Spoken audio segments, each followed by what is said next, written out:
अस्सलाम वालेकुम दोस्तों, इन साइड पे मौजूद फखर में खुश आमदीद। आरिफ अलवी ने इमरान खान साहब को आखिरी पैगाम पहुंचा दिया, बिल्कुल कतई तौर पर। उनका भाई ने आखिरी गल जे ए सुन लो, ए कंज पा लो, और अगर आपने इसके ऊपर अमल दरामद ना किया तो उसके बाद फिर नताइज की जिम्मेदारी 100% आप पर होगी। फिर मनू ना कहना मेरा जुमा ओश पोश है। ये पैगाम है जो आरिफ अलवी साहब की तरफ से इमरान खान साहब को दे दिया गया है, और अब ये इमरान खान साहब पर मुनहसर है कि वो आरिफ अलवी साहब की तरफ से दिए गए जो पैगाम है उसके ऊपर कौन सा रद्दमल देते हैं, कैसा रद्दमल देते हैं। क्योंकि इमरान खान साहब के नज़दीक ये लड़ाई तो अब तख्त या तख्ता यानी आखिरी मरहले पर पहुंच गई है, और उनका ये मानना है, यानी इमरान खान साहब का ये मानना है कि अब उनके लिए पीछे हटने का कोई इम्कान नहीं है। क्योंकि इस साल फरवरी से लेकर दिसंबर तक इमरान खान साहब ने पाकिस्तान के अवाम को जिस ट्रक की बत्ती के पीछे लगाया हुआ था, हकीकी तब्दीली, हकीकी आज़ादी, इम्पोर्टेड गवर्नमेंट, साइफर, साजिश वगैरह वगैरह, वो ट्रक अब किसी भी जगह पर रुकने का नाम नहीं ले रहा। और अब लोग जो हैं वो इमरान खान साहब के इस झांसे में आने के लिए भी तैयार नहीं है कि वो हकीकी आज़ादी की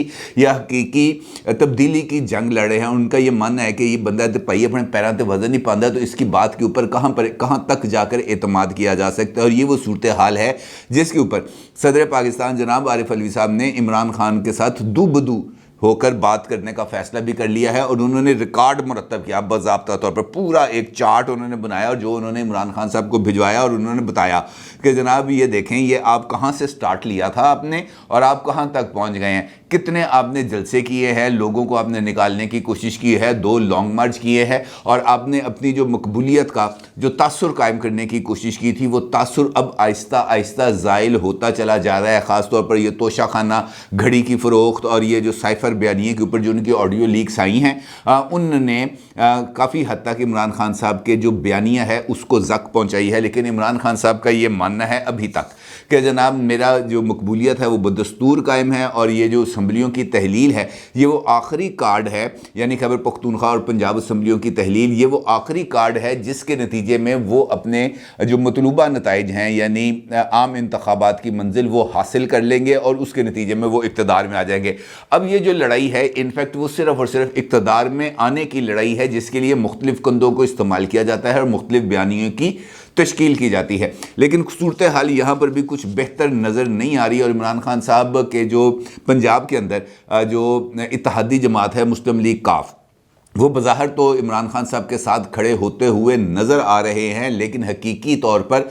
सिचुएशन इससे कुछ ज़्यादा मुख्तलिफ होती चली जा रही है। और ख़ुद मुस्लिम लीग काफ की तरफ से एक इजलास बुलाया गया है, चौधरी परवेज़ इलाही साहब की ज़ेर सदारत ये इजलास होगा, जिसमें पंजाब के जो तमाम के तमाम उनके टिकट होल्डर हैं, जो लीडर्स हैं, जो MPAs हैं, वो उस इजलास के अंदर शिरकत करेंगे। और चौधरी परवेज़ इलाही साहब का ये मानना है कि इस इजलास के अंदर इस बात पर गौर किया जाएगा कि हमने अगला इलेक्शन कैसे लड़ना है। अगर तो हमने अगला इलेक्शन मुस्लिम लीग काफ के प्लेटफॉर्म से लड़ना है और बिल्कुल वैसे ही लड़ना है जैसे 2018 के इलेक्शंस हमने लड़े थे, तब तो हम इमरान खान साहब को सीधे सीधी इस बात का जवाब दे देंगे भाई नसीता डरनाल नहीं, और ये असम्बलियाँ हमने नहीं तोड़नी और हम दूसरी तरफ जाकर खड़े हो जाएंगे। लेकिन अगर पार्टी इस बात का फैसला करती है कि उनको इमरान खान साहब के वोटों की और इमरान खान साहब की सपोर्ट की ज़रूरत है, तो फिर मुस्लिम लीग काफ इस बात का फैसला कर सकती है कि वो इमरान खान साहब की कॉल के ऊपर पंजाब असम्बली को डिसॉल्व कर दे। लेकिन इसके भी जो तमाम के तमाम प्रोस्पेक्ट्स हैं वो वाज़े तौर पर इमरान खान साहब के सामने पहले भी रखे गए हैं और अब भी रखे जाएंगे। और जिस वक्त ये मैं वीडियो रिकॉर्ड कर रहा हूँ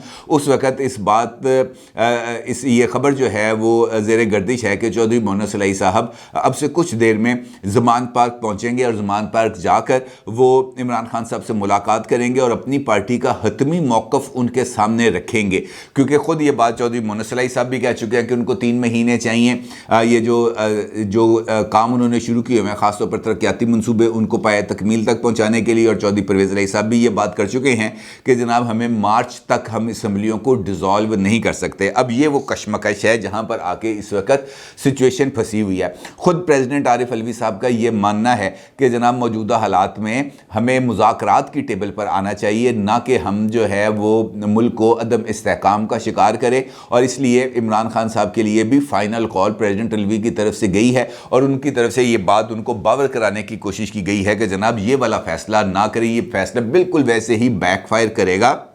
जिस तरीके से नेशनल असम्बली से इस्तीफ़े देने का फैसला बैकफायर किया, वो इस्तीफ़े आपने दे दिया, आप असम्बली के बिजनेस के अंदर शिरकत नहीं कर रहे, असम्बली की कार्रवाई का हिस्सा नहीं बन रहे, लेकिन इसके बावजूद आप जो नेशनल लेवल के ऊपर जो आप इम्प्रेशन देना चाह रहे थे वो इम्प्रेशन अभी तक क्लैरिटी के साथ सामने नहीं आया। हुकूमत भी अपनी जगह पर मौजूद है, बल्कि दिन ब दिन जो है वो मजबूत होती चली जा रही है। लिहाजा ये वाला काम ना करें, क्योंकि पहले भी आपको मना किया था, अब भी आपको मना कर रहे हैं कि इस सिमत में जाने के बहुत ही ज़्यादा नुकसान हो सकते हैं। अब अगर देखा जाए तो मुश्किल सिर्फ इमरान खान साहब के लिए नहीं है। इमरान खान साहब तो चूंकि सिस्टम को ही पूरे के पूरे दाव पर लगाने के लिए इस वक्त उतावले हुए हैं, लेकिन हुकूमत की तरफ से भी या हुकूमती कैंप से भी कुछ ज़्यादा अच्छी खबरें नहीं आ रही। वहाँ पर भी टूट फूट का कोई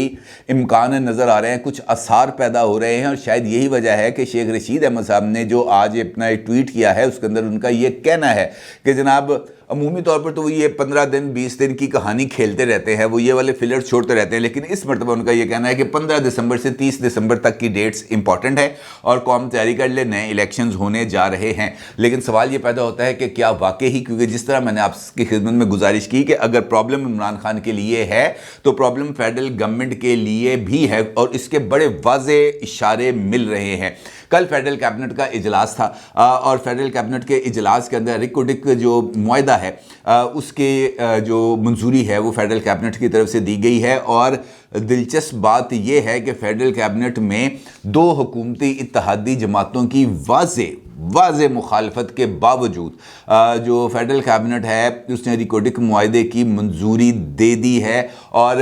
हत्ता कि सिचुएशन यहाँ तक डेवलप हो गई कि हुकूमती इत्तेहादी जमात JUI और BNP मैंगल, इन दोनों के अरकान काबीना ने काबीना के इजलास में इस फैसले को मंजूर करने के ख़िलाफ़ वॉकआउट भी कर दिया। और BNP मैंगल की तरफ से तो अब इस बात का ऐलान भी किया जा रहा है कि जनाब उन्होंने अपनी पार्टी की मजलिस आमला का इजलास बुला लिया है, जिसके अंदर वो इस बारे में गौर करेंगे कि उन्हें हुकूमती इत्तेहाद में रहना है या नहीं रहना। इसका मतलब ये है कि इस्लामाबाद में होने वाली सियासी गर्मा गर्मी आने वाले दिनों में कोई बड़ा तूफ़ान बर्पा कर सकती है, क्योंकि ये अनरेस्ट अगर ख़ुद हुकूमत की इत्तेहादी जमातों के अंदर डेवलप हो जाता है तो फेडरल गवर्नमेंट भी जिसे हम कह सकते हैं कि वो ख़तरात का शिकार हो सकती है। एक जानिब अगर इमरान खान साहब के कहने पे पंजाब और खैबर पख्तूनख्वा की असम्बलियाँ डिज़ोल्व हो जाए और दूसरी जानिब मरकज़ के अंदर अहम हुकूमती इत्तेहादी इस मरहले में हुकूमती इत्तेहाद से अलग हो जाएं, तो फिर उसके अलावा कोई और रास्ता नहीं बचेगा कि मुल्क के अंदर आम इंतखाबात कराए जाए। यानी ये फाइनल स्टेजेस के ऊपर मामलात आ गए हैं और फेडरल कैबिनेट ने शहबाज शरीफ साहब की खुसूसी हदायत के ऊपर एक 5 रुकनी कमेटी कायम की है, जो इस मुआहदे के ऊपर, यानी जो रिकोडिक मुआहदा है जिसकी सुप्रीम कोर्ट ने भी जो सदारती रेफरेंस गया था उसको उस पर अपनी राय दी है कि जनाब ये कानून के मुताबिक है, तो उसके ऊपर जायज़ा लिया जाएगा और इत्तेहादी जमातों को एतमाद में लिया जाएगा। लेकिन BNP का ये कहना है कि जनाब ये कौन सा तरीक़ाकार है कि पहले आप मंजूरी दे दें बाद में करें हम कि जनाब ये जो है इत्तेहादियों को एतमाद में लिया जाएगा, ये सिचुएशन काबिल कबूल नहीं है। अब जो आरिफ अलवी साहब हैं, आरिफ अलवी साहब ने इमरान खान साहब के साथ जो रब्ता किया है, बुनियादी तौर पर ये एक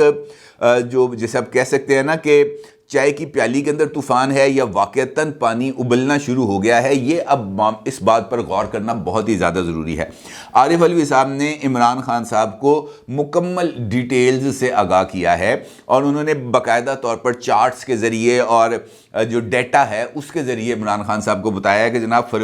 फरवरी से आप जलसे जुलूसों की सियासत कर रहे हैं। आपने तकरीबन 100 से ज़ायद जलसे किए हैं, आपने 2 लॉन्ग मार्च किए हैं, लेकिन इसके बावजूद भी और नेशनल असम्बली से आपने इस्तीफे दिए हैं, लेकिन इसके बावजूद आप फेडरल गवर्नमेंट को नहीं गिरा सके, क्योंकि जो पावर पॉलिटिक्स है, पावर पॉलिटिक्स के अंदर पावर शोज़ मैटर नहीं करते। पावर शोज़ तो एक टूल है, एक ये बताने का कि जनाब मैं लोगों को बाहर कर सकना, मैं सड़कों पर लोगों को ला सकता हूँ, मैं जलसों के अंदर लोगों को ला सकता हूँ, लेकिन लोगों को घरों से निकाल कर लॉन्ग मार्च के लिए लेके आना या लोगों को घरों से निकाल कर वोट डालने के लिए लेके आना, ये एक बिल्कुल मुख्तलिफ सिनेरियो है। और इस सिनेरियो के अंदर یہ والی پالیٹکس اتنا زیادہ میٹر نہیں کرتی. پاور پالیٹکس کے اندر پاور شوز کی جگہ پر جو پاور بروکرز ہیں یا پاور اسٹیک ہولڈرز ہیں ان کا کردار بہت ہی زیادہ امپورٹنس کا حامل ہوتا ہے. لہٰذا پاور پالیٹکس اگر آپ نے کرنی ہے تو پھر اس کے لیے جو طریقہ کار ہے اسی پر عمل درآمد کرنا چاہیے. اور آپ کے جو اس وقت بیس کیمپس ہیں یعنی پنجاب اور خیبر پختونخوا اس کو ڈسٹرب نہیں کرنا چاہیے. ویسے بھی میں نے آپ کو بتایا تھا 2 دن پہلے اپنی ایک ویڈیو کے اندر کہ عمران خان صاحب کی مقبولیت جو ان کی جماعت کی مقبولیت جس کا وہ دعویٰ کرتے رہتے ہیں اس کی حقیقت کیا ہے. خود عمران خان صاحب کے ٹویٹر کے اوپر جو فالوورز ہیں وہ 46.8% فالوورز جو ہیں وہ جعلی نکلے, فیک نکلے. تو اس کا مطلب یہ ہے کہ وہ جو سوشل میڈیا کا انہوں نے ایک جنگ شروع کی ہوئی تھی اپنے کی بورڈ واریئرز کے ذریعے, وہ ساری کی ساری ایک جھوٹ پر مبنی تھی. صرف اور صرف ایک ببل تھا جو یہ بتا رہا تھا کہ جناب عمران خان ایک بہت بڑا ہوا ہے, یہ اگر سڑکوں پر آ گیا تو تباہی مچ جائے گی. لیکن وہی عمران خان صاحب خود پاکستان تحریک انصاف کے آفیشیل یوٹیوب چینل کے اوپر جب تقریر فرما رہے تھے تو صرف 3700 لوگ اس کو اس وقت لائیو دیکھ رہے تھے. جبکہ ماضی میں جب بھی عمران خان صاحب سپیس پہ آتے تھے یا اس طرح کی لائیو سٹریمنگ ایپس پر آتے تھے تب پتہ چلتا تھا جناب لاکھوں لوگ موجود ہیں. لیکن حقیقی صورتحال اس سے زیادہ مختلف ہے اور یہی وہ پہلو ہے جس کے اوپر خود پاکستان تحریک انصاف کے جو لوگ ہیں وہ عمران خان صاحب کی توجہ مبذول کرا رہے ہیں کہ جناب اس گیم کو جس طرح آپ کھیل رہے ہیں یہ کھیل اس طرح نہیں کھیلا جائے گا, آپ کو اپنی پالیسی کو تبدیل کرنا پڑے گا. اور یہی معاملہ اگر میں آپ سے کہوں تو یہ حکومت کی طرف بھی اسی سچویشن کے اندر چل رہا ہے. اگر عمران خان صاحب کو اس بات کا اندازہ ہو جائے اور یہ ہو رہا ہے کیونکہ یہ خبریں آ چکی ہیں کہ فیڈرل کیبنٹ سے واک آؤٹ ہو گیا, بی این پی جو ہے اور JUIF جو ہے دونوں کو بڑی شدید ریزرویشن ہے ریکارڈنگ منصوبے کے اوپر, اور عمران خان صاحب یقینی طور پر اس سچویشن سے بے خبر نہیں ہوں گے. اور ان کی یہ خواہش ہوگی جس طریقے سے کہ جناب خیبر پختونخوا اور پنجاب اسمبلی کو ڈیزالو کرنا ہے, اور ان کی یہ خواہش ہوگی کہ اگر حکومتی اتحاد کے اندر اس طرح کی دراڑیں نمودار ہو رہی ہیں تو پھر اس کی کمزوری سے فائدہ اٹھایا جائے, ان دراڑوں کو وسیع کیا جائے تاکہ جب وہ فیصلہ کن حملہ کریں جس وقت وہ پنجاب اور KPK کی گورنمنٹس کو گرانے کا اعلان کریں تو اسی ٹائم فریم کے اندر جو فیڈرل گورنمنٹ ہے وہ بھی گر جائے. کیونکہ اگر مثال دے رہا ہوں آپ کو کہ BNP اپنے 2 ووٹ الگ کر لے تو حکومت کی کہانی ختم ہو جائے گی, پھر 172 ووٹ رہ جائیں گے ان کے پاس. اور اگر JUI اس میں سے نکل جاتی ہے یا کوئی ایک آدھ آزاد امیدوار درمیان میں سے سکپ ہو جاتا ہے تو حکومت کی تو نیشنل اسمبلی میں اکثریت ختم ہو جائے گی. اور ایسی صورت میں اگر صدر عارف علوی عمران خان صاحب کے کہنے پر شہباز شریف صاحب سے یہ کہتے ہیں کہ جناب آپ اعتماد کا ووٹ لیں اور جو ہے شہباز شریف صاحب ہیں وہ اعتماد کا ووٹ نہ لے پائیں تو پھر کہانی ختم. پھر تو یہ جو تخت اور تختے کی جو لڑائی ہے وہ اس میں تو فیڈرل گورنمنٹ کا تختہ ہو جائے گا اور عمران خان صاحب کہیں گے جی بلے بلے دیکھیں میں نے فیڈرل گورنمنٹ بھی گرا دی, اب یہ جو الیکشن سے بھاگ رہے تھے میں ان کو کان سے پکڑ کر کھینچ کے لے کے آیا ہوں الیکشن کے میدان میں اور آئے اب میرا مقابلہ کریں. اور یہ وہ سچویشن ہے جس کو حکومت کو بہت اچھے طریقے سے اینالائز کرنا چاہیے. دوسرا آپشن چودھری پرویز الہی صاحب کا.